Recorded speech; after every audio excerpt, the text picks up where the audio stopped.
चलिए देखिए मेरे प्यारे बच्चों, आप लोग का सवाल नंबर 6वां। अब सवाल नंबर 6वां देखिए क्या कह रहा है। सवाल नंबर 6वां कह रहा है कि एक वृत्त जिसकी व्यास 40 सेमी है कि एक जीवा 20 सेमी लंबाई की, तो इसके संगत छोटे चाप की लंबाई ज्ञात कीजिए। तो आप एक क्या करेंगे, ऐसे फिगर ड्रा करेंगे।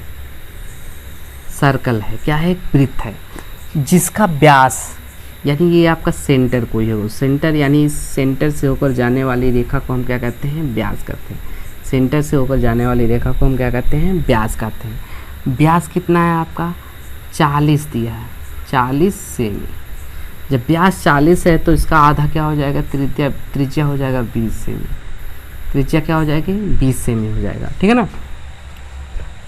उस पर एक जीवा, ठीक है, क्या है, जीवा की लंबाई। तो आप क्या करिए, एक यहाँ से रेखा ड्रा कर लीजिए, ठीक है ना, और फिर इसको यहाँ से मिला दीजिए, यही आपका जीवा हो जाएगा।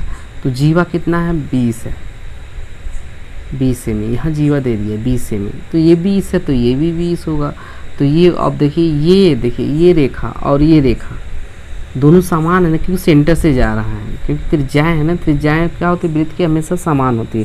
तो ये भुजा इस भुजा के बराबर यानी 20 सेमी है, तो 20 ये है और ये भी 20 है।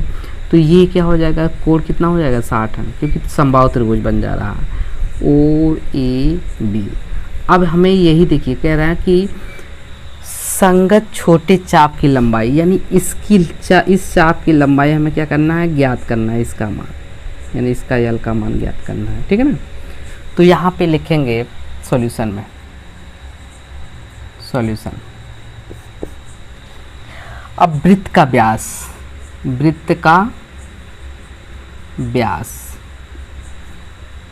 आपका व्यास त्रिज्या का 2 गुना होता है, यानी 2r बराबर कितना है, 40 सेमी। इसलिए वृत्त की त्रिज्या r बराबर हो जाएगा 40/2, आ जाएगा 20, आ जाएगा 20 सेमी, जो कि हमने दिखा दिया है। r बराबर कितना हो गया, 20 सेमी। और यहाँ पे दिया है जीवा, आपका जीवा भी दे दिया है 20, और 20 है तो हमने जीवा भी बना दिया। जब ये त्रिभुज क्या है, इसलिए क्या है, जब बराबर हो गए इसलिए त्रिभुज ओ ए बी एक समबाहु त्रिभुज होगा, एक समबाहु त्रिभुज है। जब समबाहु त्रिभुज हो गया तो थीटा का मान क्या होगा, आपका 60 अंश हो जाएगा। प्रत्येक कोण 60 अंश का होगा ना, ये भी 60 का और ये भी 60 का हो जाएगा। अब हमें इसका ज्ञात करना है यल। तो हमें फार्मूला मालूम है, यल बराबर होता है, यल बराबर आर थीटा, ये फार्मूला है। यल बराबर क्या होता है, आर थीटा। तो आपका आर क्या है, त्रिज्या है, थीटा क्या है, बनाया गया कोण है, और यल क्या है, आपका चाप है।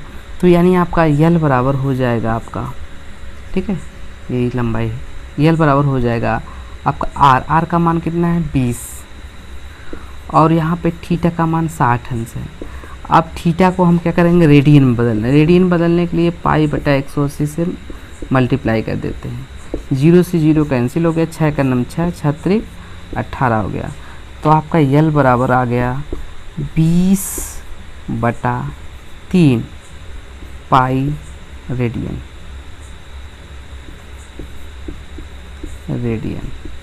यही आपका आंसर आएगा, 20/3 पाई रेडियन।